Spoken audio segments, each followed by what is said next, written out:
Hi all, welcome to blasters arena. ISL എന്ന് ആരംഭിക്കും? അതാണ് ഇനി ഇന്ത്യൻ ഫുട്ബോൾ ആരാധകർക്ക് അറിയേണ്ടത്. ഓൾ ഇന്ത്യ ഫുട്ബോൾ ഫെഡറേഷൻ്റെ പ്രസിഡൻ്റായ കല്യാൺ ചൗബെ പറഞ്ഞത് ഡിസംബർ മാസത്തിൻ്റെ പകുതിയോടുകൂടി ISL ആരംഭിക്കും എന്നുള്ളതാണ്. പക്ഷേ ഇതുവരെ ടെൻഡർ പോലും വിളിച്ചിട്ടില്ല എന്നുള്ളതാണ് വസ്തുത. എന്നാൽ ഫെഡറേഷൻ അതിവേഗത്തിൽ കാര്യങ്ങൾ മുന്നോട്ട് കൊണ്ടുപോകും എന്നാണ് പ്രതീക്ഷിക്കപ്പെടുന്നത്. ഇതുമായി ബന്ധപ്പെട്ടുകൊണ്ടുള്ള ഒരു ലേഖനം പ്രമുഖ മാധ്യമമായ സാങ്ബാദ് പാറ്റിഡിൻ ഇപ്പോൾ പ്രസിദ്ധീകരിച്ചിട്ടുണ്ട്. അതിലെ പ്രധാനപ്പെട്ട ഭാഗങ്ങൾ നമുക്കൊന്ന് പരിശോധിക്കേണ്ടതുണ്ട്. അതായത് ഓൾ ഇന്ത്യ ഫുട്ബോൾ ഫെഡറേഷൻ വീണ്ടും FSDLുമായി ചർച്ചകൾ ആരംഭിച്ചിട്ടുണ്ട്. നമുക്കറിയാം, ഇതുവരെ ISL നടത്തിയ സംഘാടകർ അത് FSDL ആണ്. ഫെഡറേഷൻ ഇതുവരെ ടെൻഡർ റിലീസ് ചെയ്തിട്ടില്ല. പക്ഷേ അതുമായി ബന്ധപ്പെട്ടുകൊണ്ടുള്ള പ്രാഥമിക ചർച്ചകളാണ് ആരംഭിച്ചിട്ടുള്ളത്. ISL നടത്തുന്ന കാര്യത്തിൽ ഇതുവരെ പുതിയ കമ്പനികൾ ആരും തന്നെ താല്പര്യം പ്രകടിപ്പിച്ചിട്ടില്ല.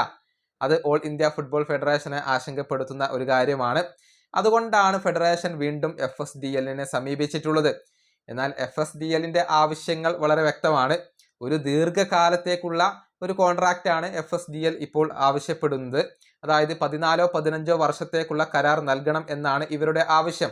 നേരത്തെ FSDL 15 വർഷത്തേക്കുള്ള ഒരു കരാറിലായിരുന്നു ഒപ്പുവെച്ചിരുന്നത്. അതാണ് ഇപ്പോൾ അവസാനിച്ചിട്ടുള്ളത്. മാത്രമല്ല, ഈ ISL നടത്തുന്നതിന് ഒരു വർഷം ഓൾ ഇന്ത്യ ഫുട്ബോൾ ഫെഡറേഷന് FSDL നൽകിയിരുന്നത് 50 കോടി രൂപയായിരുന്നു. നമുക്കറിയാം, ISL നഷ്ടത്തിലാണ് ഓടുന്നത്. ആ സമയത്തും 50 കോടി രൂപ വർഷാവർഷം FSDL ഓൾ ഇന്ത്യ ഫുട്ബോൾ ഫെഡറേഷന് നൽകേണ്ടതുണ്ട്. അങ്ങനെ നൽകിയിരുന്നു. അക്കാര്യത്തിൽ ഇപ്പോൾ അവർക്ക് എതിർപ്പുണ്ട്.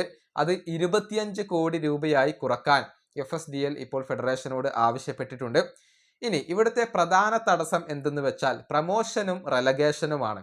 അതായത് റെലഗേഷൻ നിലവിൽ നടപ്പിലാക്കാൻ FSDL ഉദ്ദേശിക്കുന്നില്ല. എന്നാൽ ഫുട്ബോൾ ഫെഡറേഷന്റെ പുതിയ കോൺസ്റ്റിറ്റ്യൂഷൻ പ്രകാരം റെലഗേഷൻ നടപ്പിലാക്കൽ നിർബന്ധമാണ്. അതായത് സുപ്രീം കോടതിയായിരുന്നു ഈ ഒരു കോൺസ്റ്റിറ്റ്യൂഷൻ അംഗീകരിച്ചിരുന്നത്. അതുകൊണ്ട് തന്നെ ഈ നിയമത്തിൽ ഭേദഗതി വരുത്തണമെന്ന് ആവശ്യപ്പെട്ടുകൊണ്ട് ഫുട്ബോൾ ഫെഡറേഷൻ ഇപ്പോൾ സുപ്രീം കോടതിയെ സമീപിക്കാൻ സാധ്യതയുണ്ട് എന്നും റിപ്പോർട്ട് ചൂണ്ടിക്കാണിക്കുന്നുണ്ട്. പ്രമോഷന്റെയും റെലഗേഷന്റെയും കാര്യത്തിൽ ഇളവ് ലഭിച്ചു കഴിഞ്ഞാൽ FSDL തന്നെ ISL നടത്താൻ സാധ്യതയുണ്ട്. പക്ഷേ FSDLന്റെ ഈ ഒരു ആവശ്യങ്ങൾ അത് ഓൾ ഇന്ത്യ ഫുട്ബോൾ ഫെഡറേഷൻ അംഗീകരിക്കേണ്ടതുണ്ട്.